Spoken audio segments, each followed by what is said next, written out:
Alam mo ba na malaking bahagi ng buwis ng mga masisipag na manggagawa ay napupunta sa mga programang tulad ng 4Ps, Tupad, at iba pang ayuda?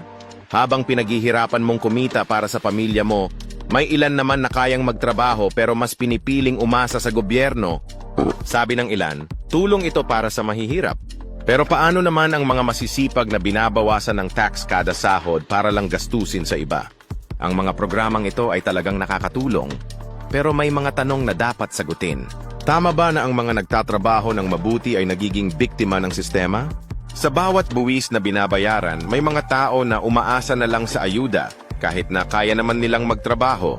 Isipin mo, habang ikaw ay nag-overtime at nag-iipon para sa kinabukasan, may ilan na mas pinipiling tumanggap ng tulong. Dapat bang bigyan ng mas maraming oportunidad ang mga may kakayahan? O dapat bang ipagpatuloy ang mga ayuda kahit na may mga taong handang magtrabaho? Maraming tao ang nagtatanong kung paano mapapabuti ang sistema. Ang mga programang ito ay dapat maging tulay para sa mga nangangailangan, pero paano naman ang mga masisipag na nagtatrabaho?